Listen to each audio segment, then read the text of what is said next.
Bueno, lo que vamos a trabajar el día de hoy,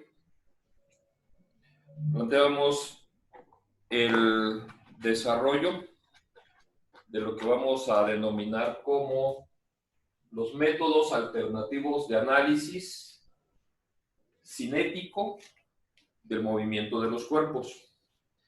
Estos métodos alternativos son precisamente los dos principios últimos del temario, que es el principio del trabajo y la energía, y el principio de impulso y cantidad de movimiento. Son de enfoque cinético porque surgen de la fusión de la segunda ley de Newton, que es precisamente la expresión con la que se involucra las fuerzas que se manifiestan en el cuerpo, causando una condición de movimiento en la cual esta es representada por su aceleración. Esta expresión se va a fusionar con algunas de las ecuaciones fundamentales de la cinemática.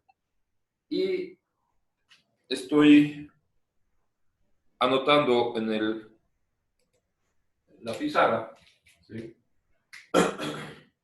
la estructura de nuestras ecuaciones fundamentales, que si ustedes recuerdan, teníamos tres ecuaciones, de las cuales la primera describía el comportamiento de la velocidad, y en esta se relaciona la variación de posición en relación con el tiempo. Esta ecuación no la podemos incorporar a nuestra estructura de la segunda ley de Newton, más no así la ecuación 2 y 3, que están vinculadas a los efectos de la aceleración. Van a ser precisamente esas dos expresiones las que nos van a permitir estructurar los siguientes principios. Vamos a empezar a trabajar. Consideremos que con la aplicación de la ecuación 3, elegimos la ecuación 3 como expresión para sustituir el comportamiento de la aceleración. Si de esta expresión la aceleración es despejada, el término de la diferencial de posición, que está multiplicando en el primer miembro, tendría que pasar dividiendo, quedando entonces que la aceleración corresponde al producto de la velocidad por su diferencial sobre la diferencial de la posición. Esta expresión la voy a sustituir en la segunda ley de Newton y tendríamos entonces que el efecto de todas las fuerzas actuantes sobre el cuerpo de masa definida, multiplicada por la aceleración que de acuerdo con la ecuación 3 quedó planteada como la velocidad por su diferencial sobre la diferencial de la posición, ¿sí? Esa es la nueva estructura que obtenemos de nuestra ecuación de la segunda ley. En este momento, siguiendo la metodología de la aplicación de las ecuaciones cinemáticas, lo que vamos a hacer a continuación es separar nuestras variables diferenciales. Esta diferencial de posición que está dividiendo en el segundo miembro pasaría multiplicando y tendríamos entonces que es la sumatoria de las fuerzas multiplicada por la diferencial de la posición. Esto deberá de ser igual a la masa por la velocidad diferencial de la velocidad, ¿sí? Identificamos que las variables diferenciales son para la posición y para la velocidad. Con respecto a ellas, al ser elementos diferenciales o estar asociados con elementos diferenciales, requeriríamos conocer sus límites, sus rangos de de trabajo. Entonces vamos a plantear que para la posición,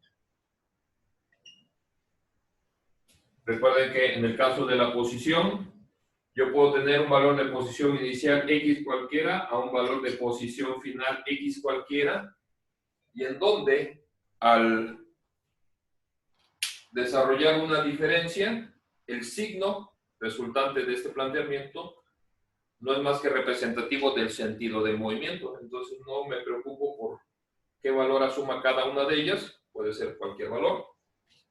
Y el signo, como mencionamos, es entonces indicativo nada más del sentido del movimiento. Caso para la velocidad.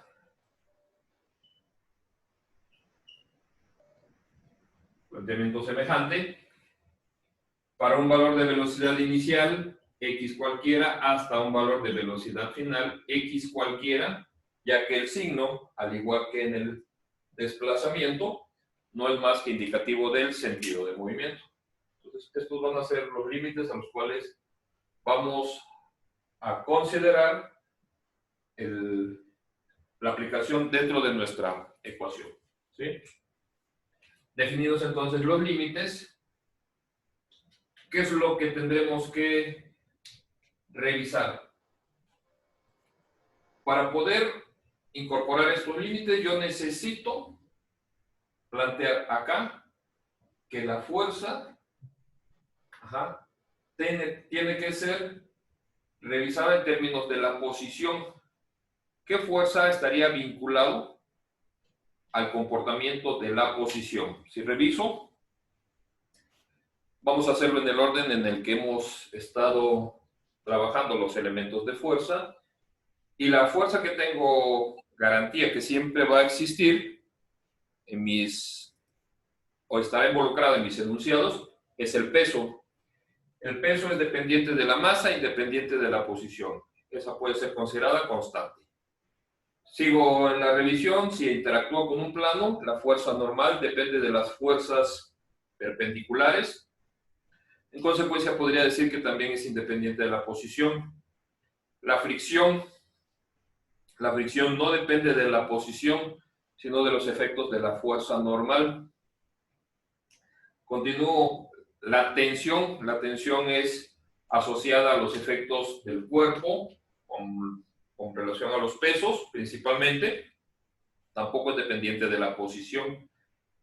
La última que nos quedaría es la fuerza de rigidez, que la fuerza de rigidez es asociada a la deformación que nosotros generemos en el resorte. Y esa sí tiene vinculación con la ubicación o la posición que se adquiera en el resorte de acuerdo con la deformación generada. Entonces, si yo quito de estas consideraciones, ¿sí? Vamos a poner acá que en este sentido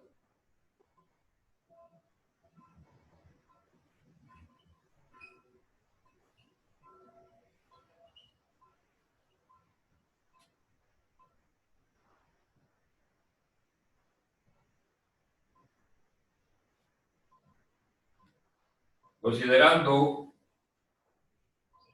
que las fuerzas no dependen de la posición, o que son independientes de la posición, la única que estaríamos descartando es la fuerza de rigidez, y que la vamos a revisar precisamente en un apartado, pues estos términos de fuerza podrían ser planteados como constantes, de manera que mi integral nada más se aplique a la diferencial de la posición. Dado en términos de esto, las fuerzas quedarían fuera del planteamiento integral, siendo esta nada más para la diferencial de la posición, con rangos de la posición, ¿de dónde a dónde? De un valor de posición inicial, X cualquiera, a un valor de posición final, X cualquiera. ¿Sí?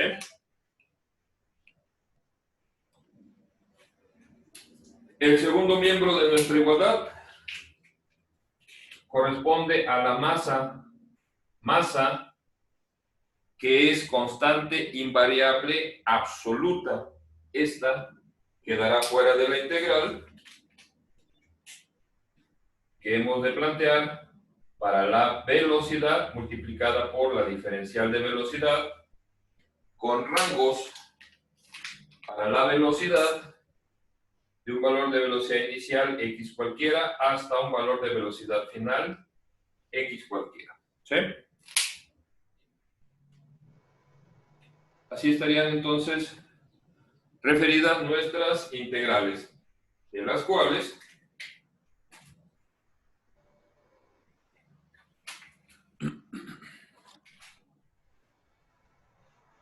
tendríamos entonces que esto va a ser igual, desarrollando nuestra expresión integral de la diferencial de S, o de la posición, va a ser S evaluada de posición final a posición inicial. Esto sería posición final menos posición inicial. ¿Sí? En el segundo miembro tendremos la masa que multiplica solución de la integral de b diferencial de b corresponde a b cuadrada sobre 2, que en este caso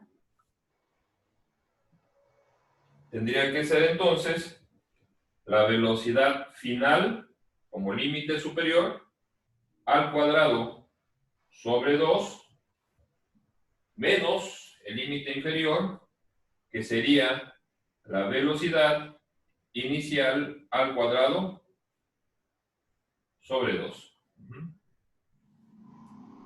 ¿Ok? Para esto, nosotros podemos considerar entonces que en el primer miembro tenemos la sumatoria del producto de las fuerzas actuantes y la diferencial de posición me representa el desplazamiento que habíamos marcado como delta S, ¿verdad? Es la variación de la posición. ¿Sí? En el segundo miembro vamos a incorporar la masa a cada uno de los términos y tendríamos entonces la masa por la velocidad final al cuadrado sobre 2 menos la masa por la velocidad inicial al cuadrado sobre 2. ¿Sí? La fuerza por el desplazamiento es lo que nosotros llamamos trabajo. ¿Sí? Lo que tenemos en el primer miembro es entonces la sumatoria del trabajo de todas las fuerzas actuantes en el cuerpo. ¿Sí? Masa por velocidad al cuadrado sobre 2. Si ustedes revisan esta estructura, es correspondiente a la energía cinética, es la energía del movimiento. ¿Y en dónde la estoy evaluando? Esta es la energía cinética obtenida en el punto final, restado de la energía cinética evaluada en el punto inicial. Mi ecuación va a asumir entonces la siguiente estructura. Ahí se alcanza a ver, ¿no? Transcribo la expresión que obtuvimos acá.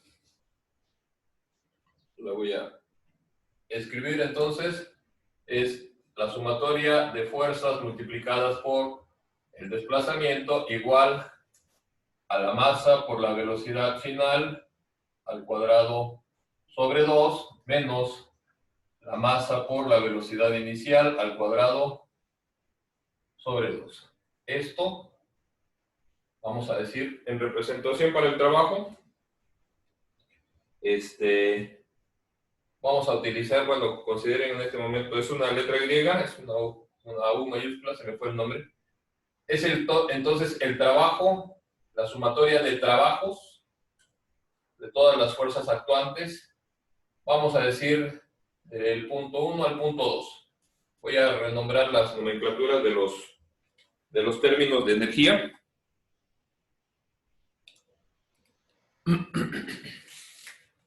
Y esto va a ser igual a la energía cinética.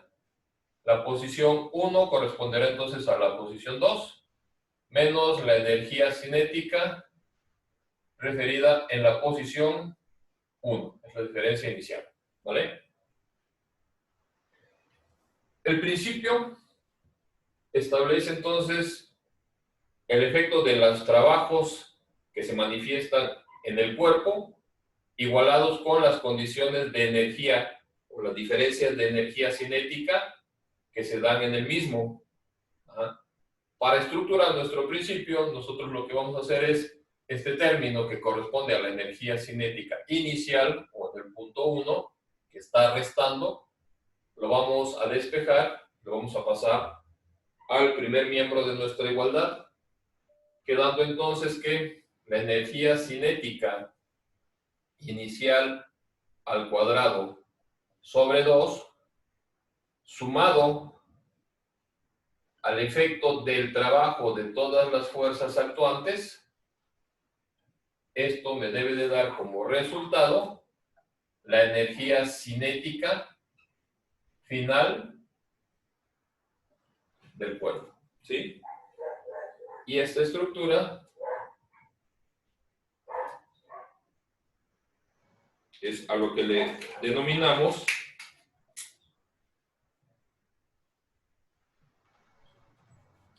principio del trabajo y la energía.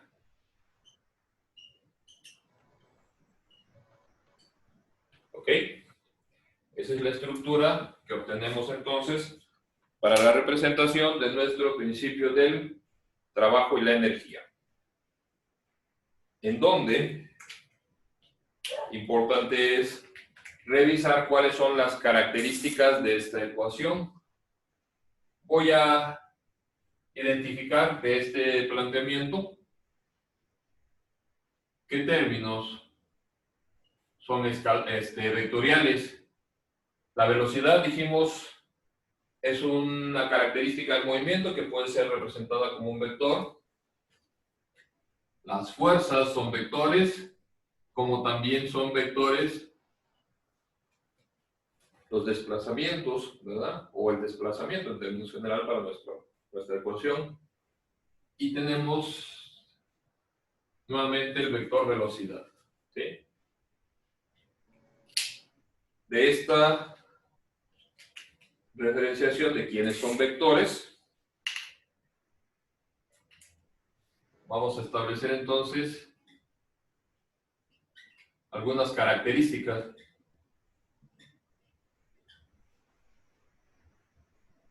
Características o consideraciones, ¿no? Bueno, vamos a poner que son consideraciones.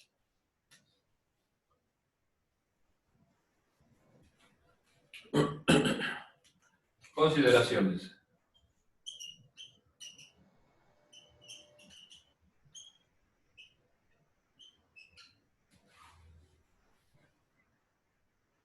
En relación a los términos que estamos asociando, para empezar, si yo estoy estructurando esto como una suma, quiere decir que los términos tendrían que ser dimensionalmente homogéneos, es decir, deben de tener la misma estructura dimensional para ambos casos.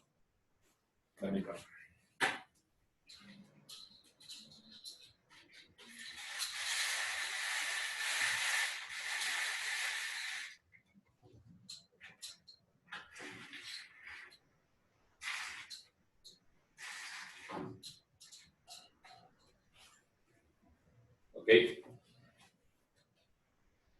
Y si estos son dimensionalmente homogéneos, la pregunta sería, ¿qué obtengo cuando yo llevo a cabo el producto de dos vectores? El resultado de esa operación que me da. Cuando yo multiplico dos vectores, el resultado que deberé de obtener es un escalar, ¿sí? Entonces, el segundo elemento del primer miembro de mi igualdad me está representando un escalar. ¿Qué es lo que yo tengo acá? Aquí solamente tengo representado un vector, pero este, que es el vector velocidad, está elevado al cuadrado. Entonces tengo la misma situación de haber multiplicado dos vectores, potencializado con un escalar, ¿sí? Entonces, también este resultado es un escalar. Si este fuera un vector y este un escalar, no podría estar haciendo esta suma, este planteamiento de sumatoria. Entonces, la primera consideración de la que vamos a partir es que la ecuación, voy a abreviarlo, del principio, del trabajo y la energía, ¿sí? La ecuación del principio, del trabajo y la energía tiene una estructura escalar.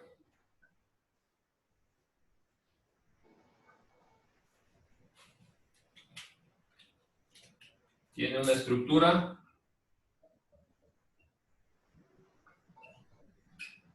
escalar. Ajá. Y si esta ecuación tiene una estructura escalar, quiere decir que es única. En consecuencia, si la ecuación es única, al momento en el que yo la aplique, no voy a poder considerar que en esta exista más de una incógnita. ¿Sí me explicó? Si mi ecuación es única, yo no puedo trabajar con más de una incógnita para poder resolverla. Entonces, tiene una estructura escalar, por lo que no podrá tenerse más de una incógnita. Ajá.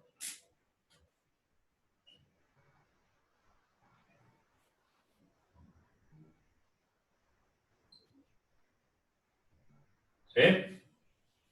No puedo tener en ella más de una incógnita si es que voy a resolver con esta ecuación el movimiento del cuerpo.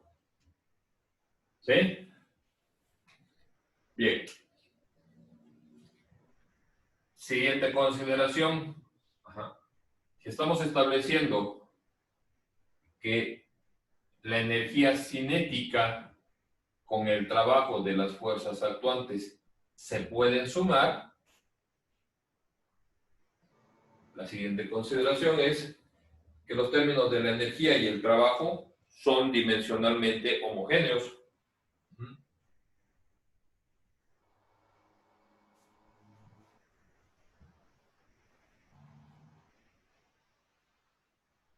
Energía cinética y trabajo, ¿sí?,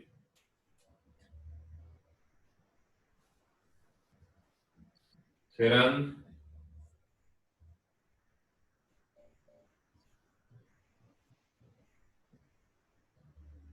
dimensionalmente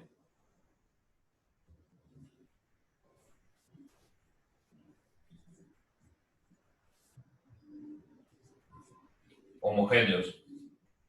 ¿Ok? ¿Esto qué quiere decir?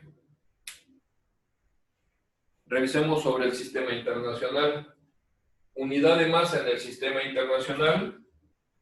Esto tendría que ser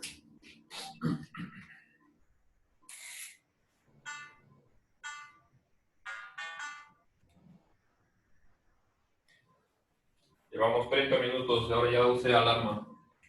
Unidad de masa en el sistema internacional sería kilogramo.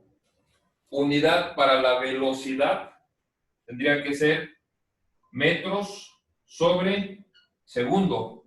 Si esta está elevada al cuadrado, estos serían metros cuadrados, segundos cuadrados. ¿Sí? Estoy haciendo la interpretación de unidades que vamos a obtener para la energía cinética. ¿Sí? Entonces, kilogramos para la masa, la velocidad en el sistema internacional serían metros por segundo, pero al estar estos al cuadrado, metro cuadrado, segundo cuadrado. ¿Sí? En el caso del trabajo, unidad de fuerza en el sistema internacional tendría que ser Newton. Y la unidad para representación del desplazamiento, el desplazamiento me representa una longitud, es la longitud recorrida. Esta tendría que expresarse en Newton multiplicados por metros, ¿verdad? Y si estos dos se están sumando y dijimos que son dimensionalmente homogéneos, esto establece que kilogramo metro cuadrado segundo cuadrado deberán de ser igual a Newton por metro. ¿Identifican este planteamiento? Newton por metro, ¿a qué es igual? La unidad básica del trabajo en el sistema internacional son joules.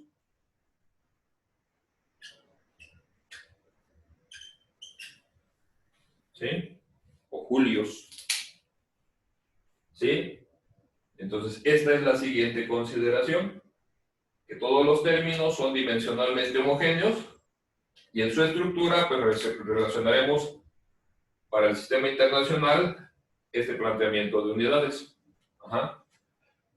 Bien, aquí entonces ya estamos referenciando las características que tiene mi ecuación. Si yo voy a hacer uso de esta expresión para el análisis cinético del movimiento de los cuerpos, tomando en consideración la metodología que habíamos planteado en la aplicación de la segunda ley de Newton, si yo voy a representar, bueno, aquí importante sería iniciar haciendo una representación esquemática de los términos que constituyen mi ecuación. Tengo los efectos de las fuerzas asociadas con el desplazamiento. Este término de fuerza me podría servir identificar la orientación de los vectores fuerza para poder considerar algunas características específicas del trabajo. No cualquier fuerza es capaz de generar trabajo. Para esto vamos a darle continuación a esta temática, describiendo cuáles son las condiciones que se requieren para que un cuerpo, o una fuerza más bien, sea capaz de generar trabajo. Y en ese momento el esquema me va a permitir identificar cuáles de ellas podré utilizar. Entonces, para este término, yo puedo apoyarme en un diagrama de cuerpo libre. ¿Y qué es lo que observamos aquí? Es la masa relacionada con una característica del movimiento, que de forma semejante a lo que teníamos con la segunda ley de Newton, es la masa relacionada con una característica del movimiento. Aquí era la aceleración. En esta expresión es la velocidad. ¿Sí? ¿Qué tipo de elemento gráfico puedo utilizar para representar la energía cinética? Yo puedo utilizar precisamente el diagrama cinético. ¿Sí? Aquí utilizaría entonces un diagrama cinético inicial, un diagrama cinético final. Al centro podría considerar un diagrama de cuerpo libre en donde quedan representadas las fuerzas y el desplazamiento, que es un vector, lo puedo acotar del punto de inicio al punto final. Y esa es una descripción gráfica de nuestra ecuación. ¿Sale? Bueno. Aquí está entonces el desarrollo de lo que hemos planteado como principio del trabajo y la energía. Se los dejo en la pizarra, espero que ya entre completo. ¿Ok? Entonces lo que vamos a necesitar a continuación es establecer las características del trabajo generado por diferentes tipos de fuerza. ¿Tienen alguna pregunta hasta ahí?